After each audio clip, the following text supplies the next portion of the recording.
Welcome to another episode of the Caribbean Edge Kids. Happy Sunday to you all. We're so delighted that you can join us today. I have an amazing panel lined up for you today. I have little Miss Gabby, and Gabby is 7 years old. Welcome, Miss Gabby. Thank you. And we also have Nathan, who is 6 years old. Hi, Nathan. Hi. And we have Priscila, who is 12 years old. So our young readers are here today to share with you their reading, because it's so important that we encourage our kids to read, and they're here to motivate and inspire other kids just like them. So we're going to start with Nathan today. Nathan, take us away. Okay. You're going to start with prayer, right? Yes. Bless you. Thank you. Okay. I thank you for this church.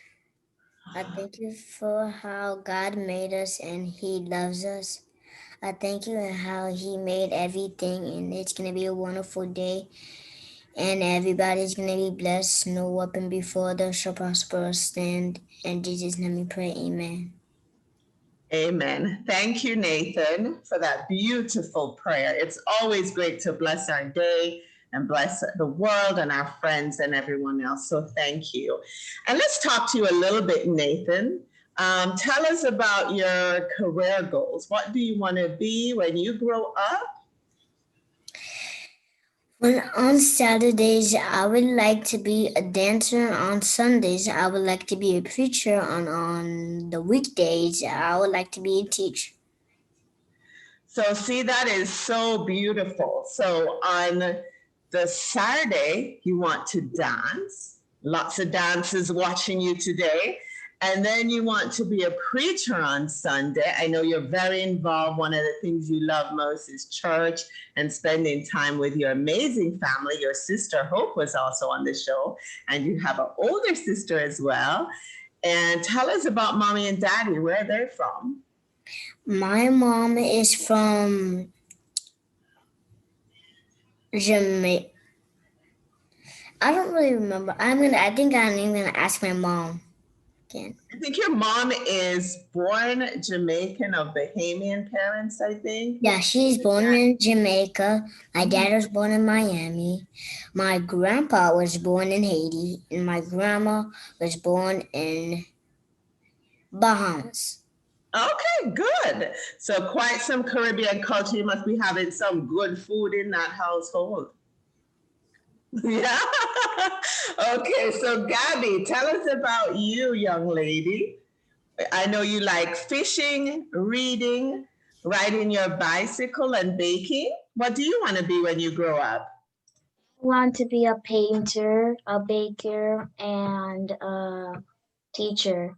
Okay, and your favorite subject? Science. Good. And do you do for fun? The baking and you're riding your bike? Swimming. Okay. And where are you from? I was born in Miami, but my family is from Jamaica. Oh, awesome. So you know how to speak any patois? Not that much. Okay, so we're going to get into that a little later and test your skills, because we have the beautiful Priscila, who is joining us from Jamaica, and she has already told me she's willing to teach us some things today. Hi, Priscila. Hello. Tell us about you, Priscila. What do you do for fun, and what do you want to be? I like to read for fun. I would like to be a lawyer when I grow up. And my favorite subject is mathematics. So let's start with reading first, and let's also recognize we have the beautiful Auntie Sophie, who is always a delight on the show. Hi, Auntie Sophie. Hello, Auntie Dawn, and hello, kids. I'm excited to have you today on the Caribbean Edge Kids. I am ready to hear your stories, and thank you for joining us, okay? Thank you, Auntie Sophie. I can't wait to see what she has for us today. And I'm a little selfish because I just get so entangled in her stories. So, Nathan, take us away. What book do you have for us? And start reading. I got Aiden and the Apple Tree.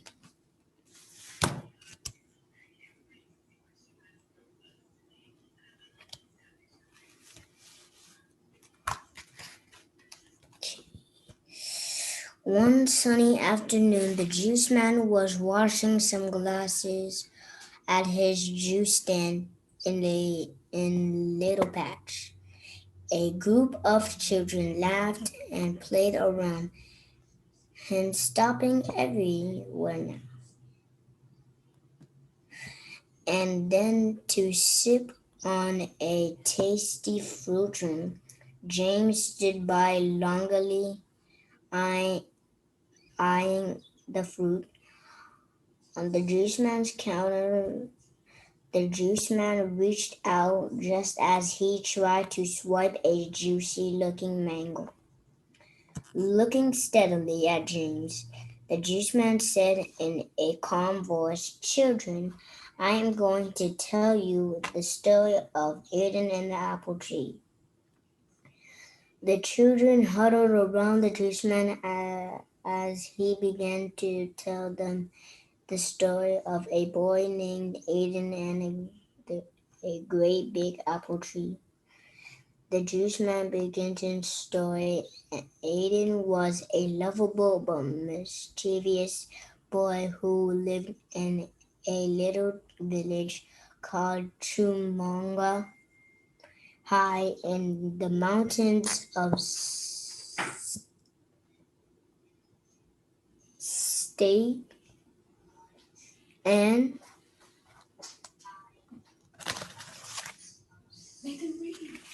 um, state and his daddy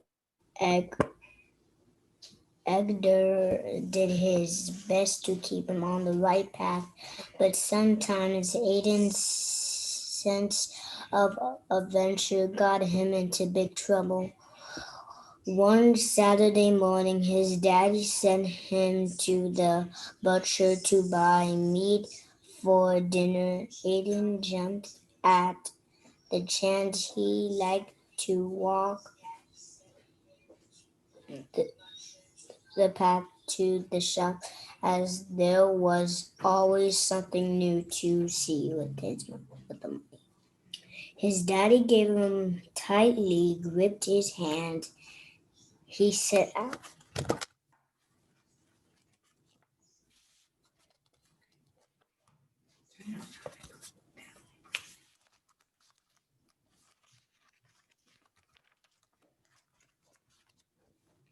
Along the way, Aiden saw many colorful wildflowers, Mr. Brownie's two spotted cows, a bearded goat, and even a leaping frog in the nearby stream looking up from the shade.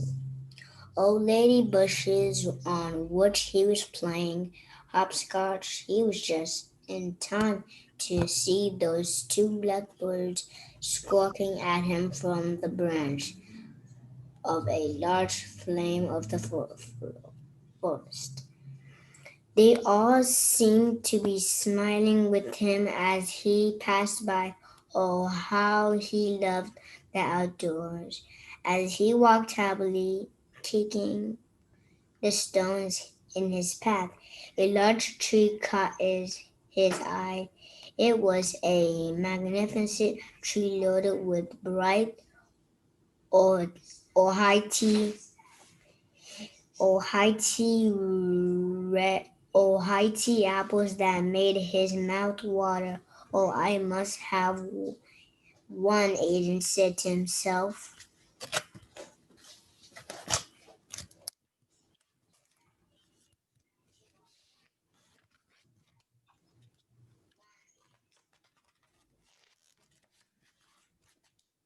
There was only one problem. It was in Mrs. Appleby's yard. Mrs. Appleby was a teacher at Chumanga Primary School, and many of the children were afraid of her. But not Aiden. He knocked on the gate, but there was no answer. He called out at the top of his voice, and still no answer. I will just dash in and dash out. Aiden stood under the tree for a few moments. He looked up at the apples, trying to decide what to do with a great leap. He reached for an apple on the lowest branch, but only got a handful of leaves. No apple. He jumped again, only higher, but this time no apple.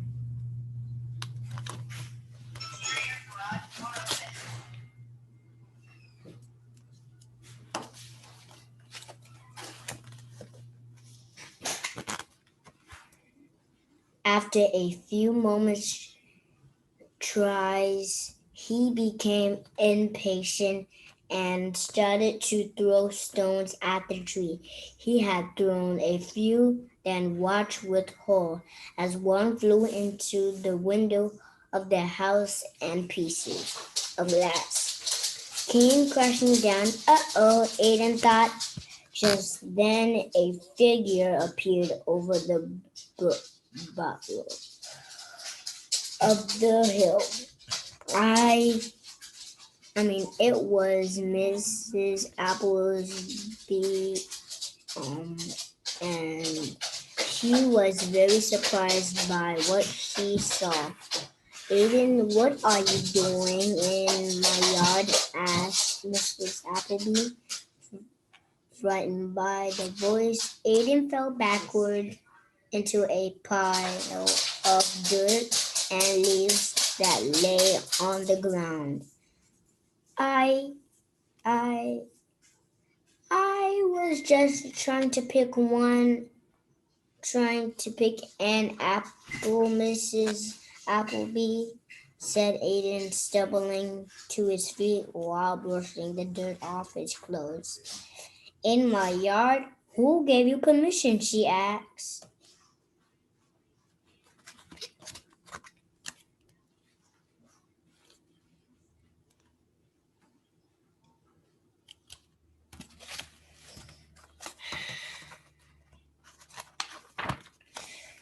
No one, ma'am. There was so many apples and they looked so delicious, said a very nervous Aiden. Come with me. I am taking you straight home to your father, said Mrs. Appleby, grabbing him by his belt.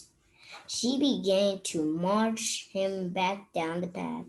He saw the spotted cows, the bearded goat, the chirping birds, and even the little frog that he had passed on the way. But now they all seemed to be laughing at him. Oh, how terrible he felt. Mrs. Appleby led Aiden straight through his gate and into the path of his daddy, who was standing at the door with a puzzled look on his face. He was in my yard throwing stones at my tree, and now he has broken my window. What will happen now? Said and upset Mrs. Appleby. Aiden's father looked at him sternly and sent him inside the house. He spoke with Mrs. Appleby as Aiden peeped through the door. After what seemed like hours later, he came back inside, and Aiden just knew that he would be punished. In a soft voice, Aiden said, I am very sorry, Daddy. I didn't mean to break the glass. I threw stones because I couldn't reach the apples. There were so many, I didn't think she would miss one or two.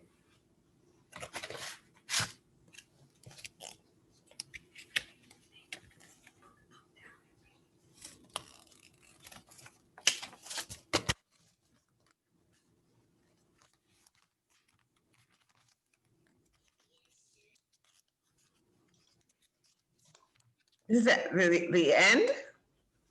No? Okay.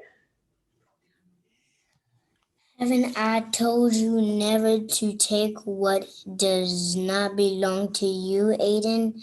You stopped at Mrs. Appleby's house to try and pick her apples, and now you have broken her window? You will be going over to our house to rake and sweep her yard every day for the next 2 weeks. That is how long it will take for you to pay for the window. You have broken you have broke for the window. You have broken. Now run along.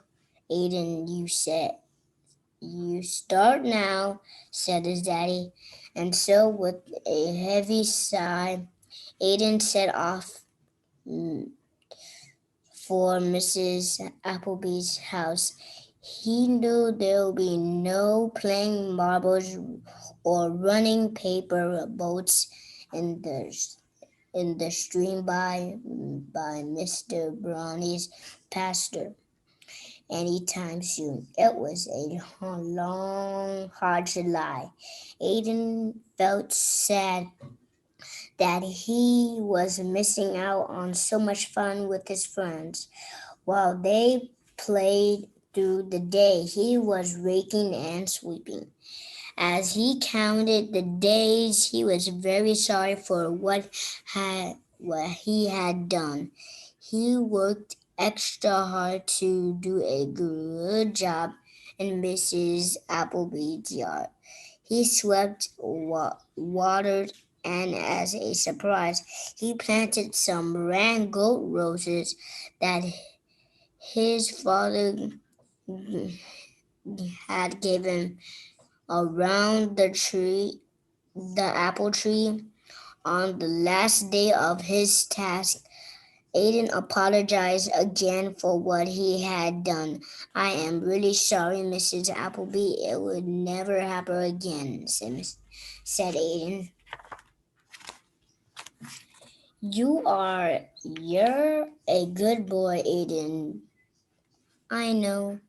You have learned your lesson, said Mrs. Appleby. Yes, I have, he said, waving goodbye. And Aiden, I have something for you, she said. You do? Exclaimed Aiden, wondering what, what it could be. He waited patiently while she fetched a large basket. This is for you, said Mrs. Appleby. Thank you, said Aiden. It was a special surprise, Mrs. Appleby. He had prepared for him. Inside the basket, he was amazed to see the several large Ohio apples, 2 jars of apple juice, and a very tasting looking apple pie, which made his mouth water.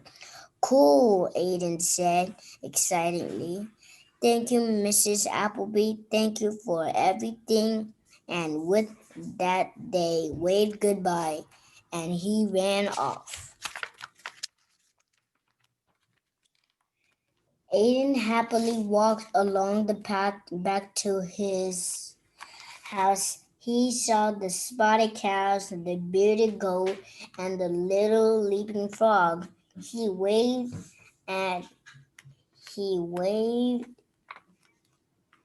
happily to them. They all seemed to wave back, and this time he thought he heard that them he heard them cheering him on. That's it.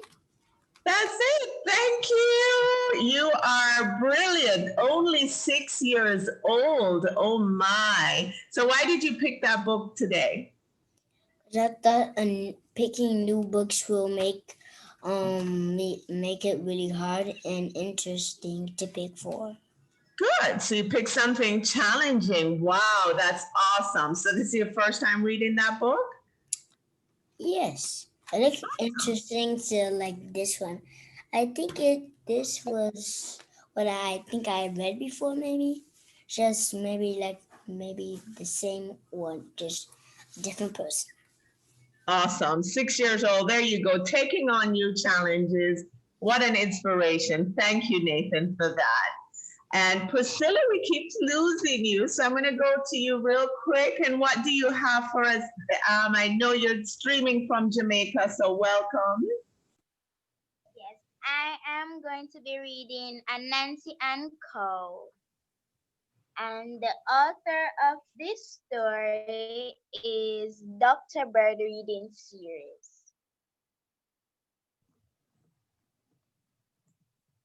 Brother Anansi was walking in the bush one day when he saw Brother Cow chewing on some chew stick. Now, Anansi longed to eat some cow meat. Everybody knows that Anansi thinks he is smart. So you will not be surprised that he got an idea. He thought he knew how to get some cow meat.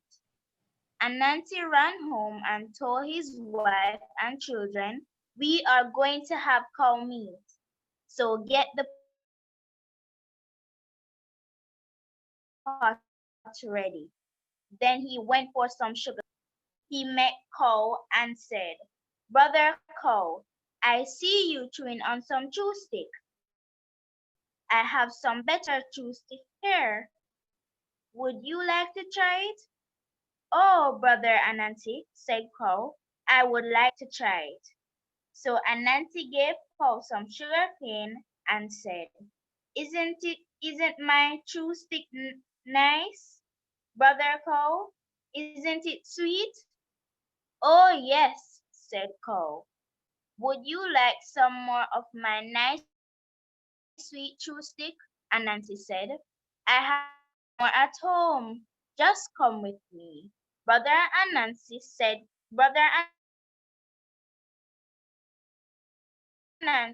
"Cow, you are kind, but I have never seen you ride," replied Anansi. "You can come with me." "All right," replied Brother Cow. When they got to the yard, Anansi tied the rope to a tree. He said to Cow, "Don't forget you must fan away the flies. I know you don't like flies." So Brother Cow fanned his tail very hard. Then Anansi called to his wife and children to come and see Brother Cow. Suddenly, Anansi gave a loud shout. He wanted everybody to think that Cow was making trouble. "Look at how this cow is fanning its tail! My poor little children are afraid! Look at how this cow has come into my yard! He is troubling my children! I have to kill him!" he shouted. Then Anansi took up his knife to cut off Cow's head. Suddenly, Anansi brought down the knife, but Cow moved his head, and the knife cut the rope. Cow put his tail on his back and ran away. From that day, from that day, Cow and Anansi have not been friends. Beautiful, Priscilla. So tell us about that book. Why did you pick that book? I picked this book because I like Anansi stories. They lighten up your mood, and a good Anansi story always makes you feel better.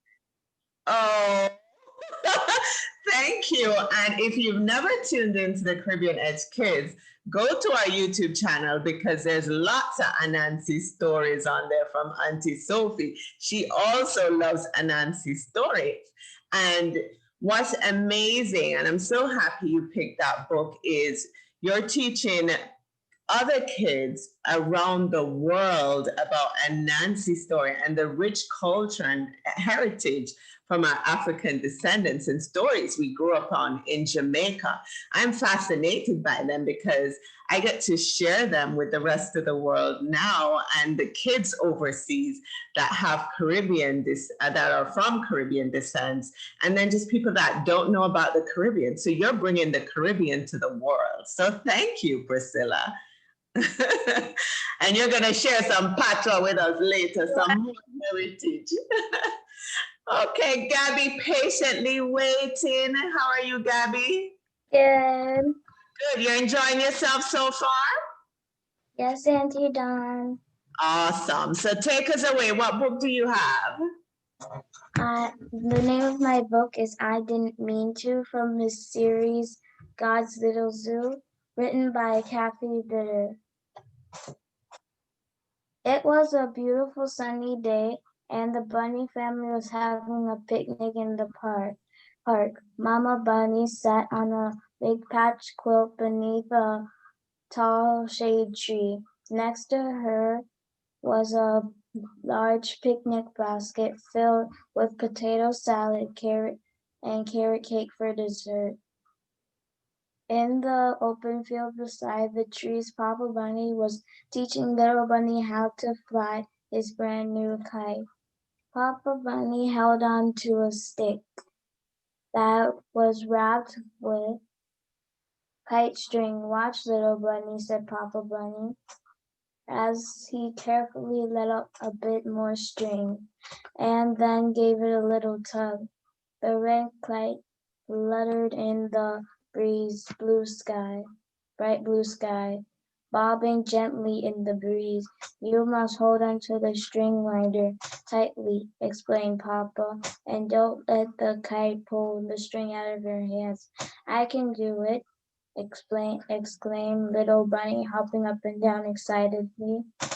Little Bunny soon found that it was hard to keep the kite high and flying straight. He had to use all his strength to hold on. He had to use all his strength to hold on to the kite, to the string winder, and not be lifted off the ground. Suddenly, the kite began to swoop, dip, and do somersaults. Still, Little Bunny didn't let go. He held on tight and tried to make the kite fly right side up again. Papa Bunny watched Little Bunny do his best to fly the kite straight. Give it a tug, Papa Bunny said, then let a little bit more string. Little Bunny tried, but a big gust of wind came and grabbed the kite, pulling the string right out of Little Bunny's paws. He and Papa Bunny watched sadly as the kite sailed away, getting smaller and smaller until they couldn't see it at all. I didn't mean to let go of the kite, cried Little Bunny, with tears streaming down his cheeks. The wind was too strong. You did your best, Mama Bunny said. And that's all that matters, added Papa Bunny. We'll build another kite, and I'll help you hold the string, he promised. Then Papa Bunny and Little Bunny sat down on the quilt with Mama Bunny. They had yummy cucumber sandwiches from the picnic basket. Psalms 130, verse 4. But you forgive us, so you're respected. I'm done. The end. Thank you, Miss Gabby. And tell us about your book and why you picked that today. I picked this book, well, because this book has a life lesson. It's okay if you do something, but everybody will forgive you.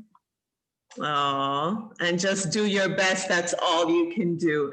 As you were reading that story, it reminded me of my daughter. She got a balloon for me for my birthday. And before she could hand it off to me, it flew away and she cried so much. And I had to assure her that everything was okay because all the love was in her heart and it wasn't about the balloon. But of course, we went and got another balloon to help ease the pain. So your book certainly brought back that memory for me. Another great reader. Thank you for inspiring other kids and for that book with a very personal message for the rest of us. Thank you, Gabby. You're welcome. Auntie Sophie, what do you have? What treat you have for us? Well, I've already been treated. Listen, these readers are amazing. And we always thank them so much for coming on and sharing with us. And that alone is a delight for Auntie Dawn and I. We sit here and we just marvel at you little ones. 12 and under. Isn't that amazing? All right. Well, I am going to give Nancy another try today. We like to learn about Anansi, right? And of course, Nathan and Gabby's story had real meanings about making sure if you do something wrong and you apologize. And of course, with Nathan, he apologized, right? Aiden apologized. And of course, he got a reward in the end, even though he did something wrong. And Gabby's story, thank you so much for sharing that. He lost his, in Jamaica, we call them kite, beji. You know about beji kite? You don't know about beji kite, big kite. Or we make a tiny little kite called John Crow. You can ask your mommy and daddy about them. And if we lose them, we're so sad. But of course, thank you for your message. And of course, Miss Priscilla, your little Anansi story. Thank you, sweetheart, Anansi and Co. Now, Anansi is a mythical creature that we have always learned about as kids growing up in Jamaica. And he has many, many friends. Some of them he plays tricks on, and some of them he turns into enemies, I guess. But today, I am going to just tell you quickly the origin of Anansi's story before I read you Anansi and the Turtle. So for those who don't know, Anansi's stories are originated in Africa, West Africa. They were brought to Jamaica and other parts of the New World by Ashanti slaves. And they were handed down orally. That means they were told over the years. People keep sharing these stories with generation after generation.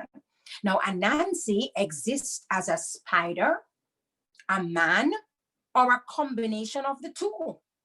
Anansi is no goody two-shoes hero. Sometimes he is and sometimes he's not. He is known in most of the stories as a greedy, lazy, inventive trickster, cunning and smart in the extreme. And Anansi loves a joke. And when he's not sleeping or when he's not eating, he's always up to something. But Anansi loves to play tricks on people, and sometimes the tricks backfire. Let us now go into the story. Anansi and the Turtle. Once there lived a spider called Anansi.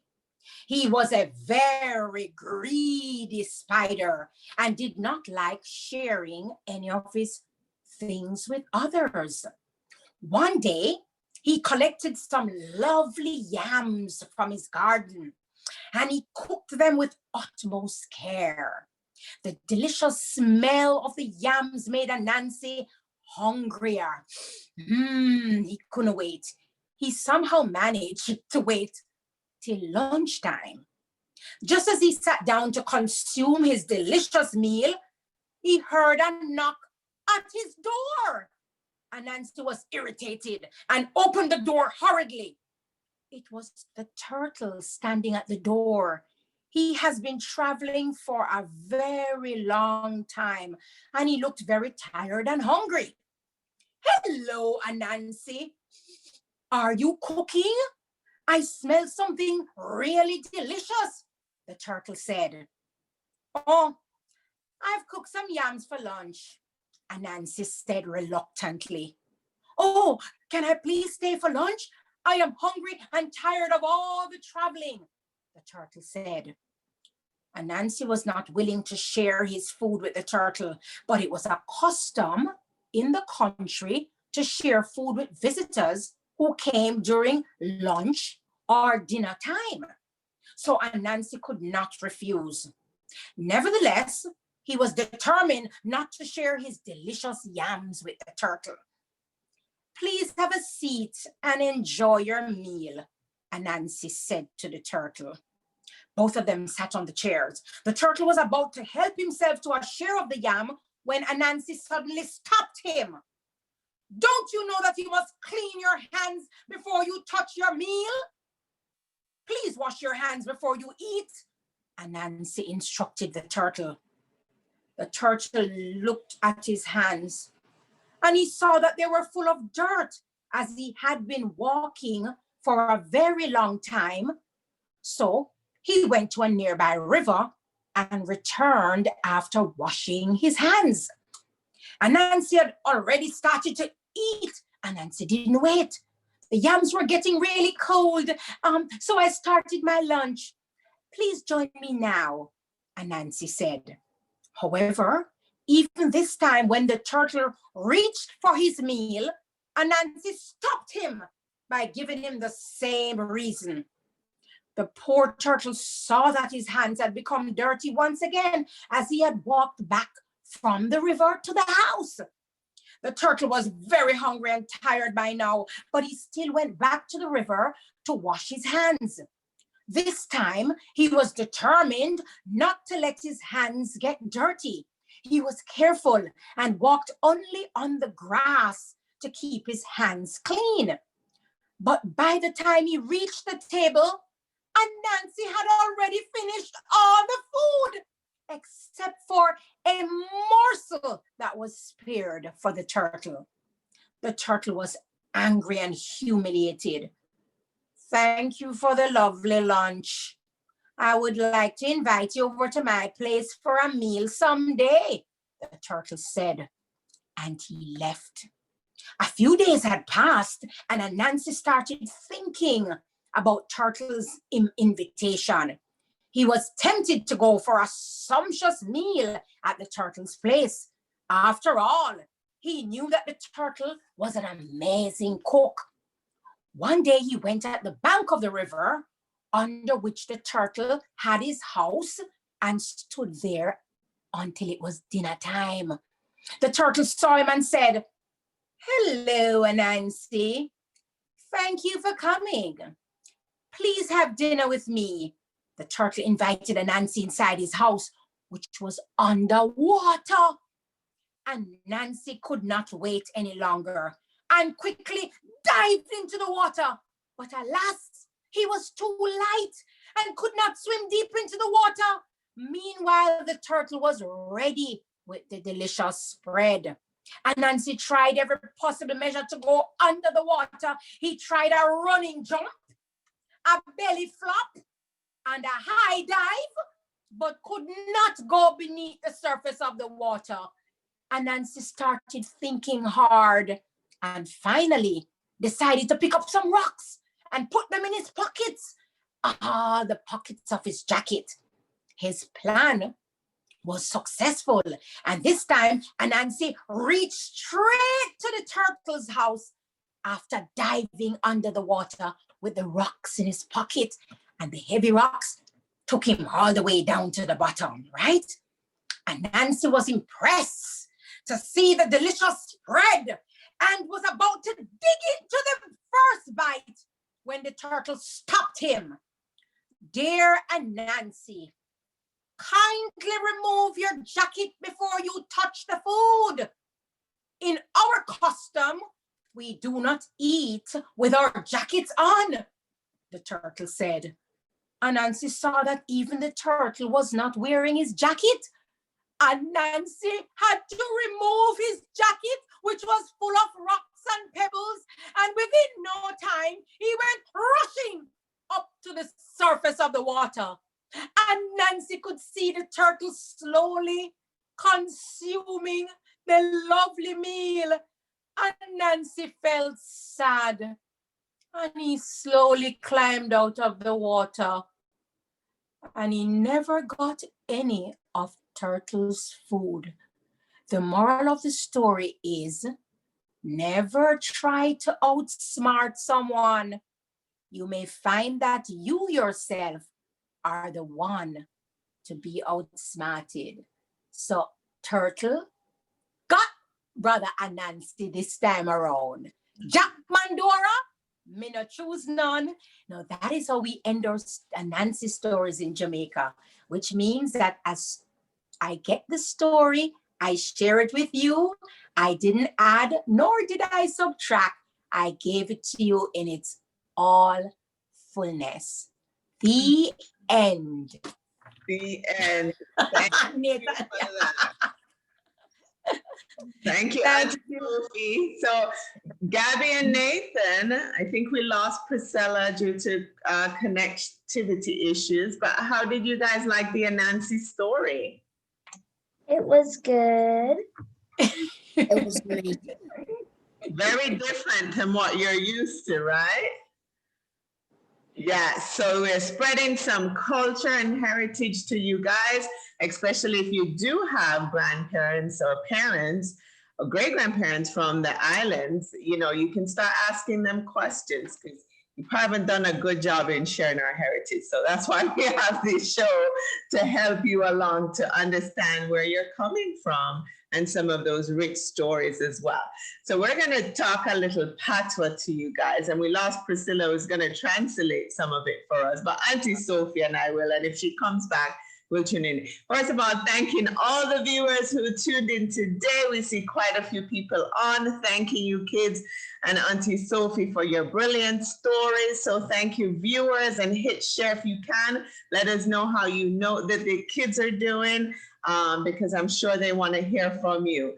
So Gabby and Nathan, you can ask us anything in English, and Auntie Sophie and I will translate for you. But one of the things I want to do, Nathan asked two questions this morning before we went live. Nathan, do you remember your questions that you wanted translated? I said, how do you say hello in patois? Good job. And you're saying patois beautifully. And we had the discussion that patois is actually spelled P-A-T-O-I-S, but it's pronounced patois, P-A-T-W-A. So Gabby, have you heard that word before, patois? Yes, Auntie Dawn. Yes, okay. So how do we say hello, Auntie Sophie? Hello. All we do is we leave the H off and we just go right into the other vowels. Hello. I would say, or listen, sometimes we say wagwan.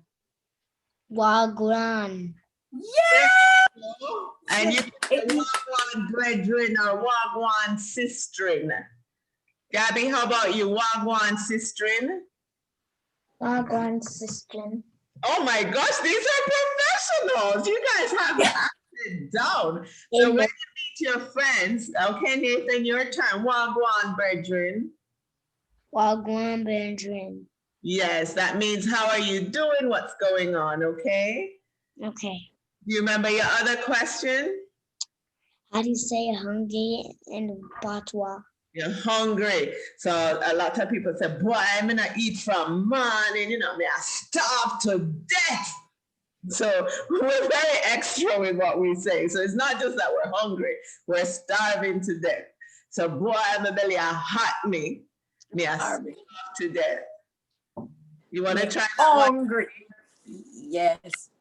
Be hungry? Me hungry. So you can take the H off. Me hungry. Yep, me hungry. Right, and instead of saying me, it's me. So it's a quick me instead of me hungry. And of course, you have to make it dramatic and you can rub your tummy, me hungry. So you said to mommy, mama, me hungry. So it means I need something to eat. I think people say that in Jamaica. You hear it? You've never heard it in Jamaica? What do you think they say if they're hungry? What do you think they say? Me hungry. Well, now that we've told you. I want some food. So there's a lot of different ways to say, I want some food, right? So you can get up and say, mommy, daddy, not sure who cooks, maybe both cook. Mommy, daddy, wanna cook for breakfast? I'm hungry. Meaning, what are we cooking for breakfast? I'm hungry. Yes. Right? Yep. Yep. So Gabby, where your mother cook today? Meaning, what is mommy cooking today? Well, every Sunday we eat together. So I do the salad. My sister does chicken and my mom does rice. Oh, Sometimes that's lovely. Okay, so you're gonna have a nice dinner today. Mhm. yes, Auntie Dawn. Good. So we would say, Una gonna have a nice dinner today. Right? You guys started preparing meals and everybody knows their role. And who sets the table? I do, Auntie Dawn. Okay. So good. So Gabby she sets the table. So she puts out the plates, the forks, the knives, and the drinks and everything for everybody to enjoy meals. So what else do you guys want to know? Gabby, have you thought of anything you want to ask us and we'll translate for you? Bedroom. Bedroom? What about the bedroom? How do you say it in Patwa? Don't think there's a really word, but we would say guana your room. If we're saying go to your room, we would say guana your room, which is bedroom. Go on your room. Guana your room. Or if it's time to time out, go to your bed. Got Go your to bed. your bed. Go to your bed. Go find your bed. If it's nighttime, you can just say, go your bed. That's Got right. your bed. Right.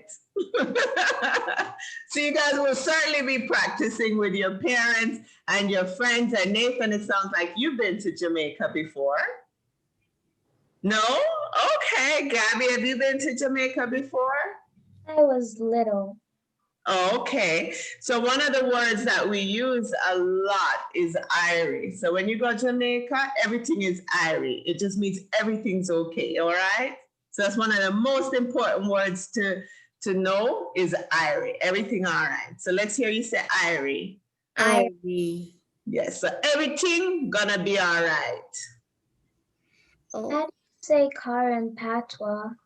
Car, as in vehicle, car. No, and we stress it. We say kiar. Car. yeah. Yeah. Kiar.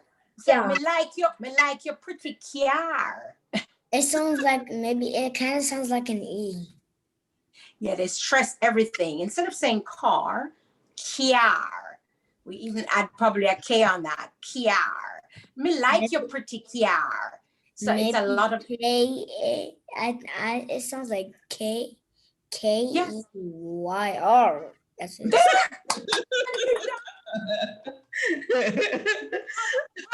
expert.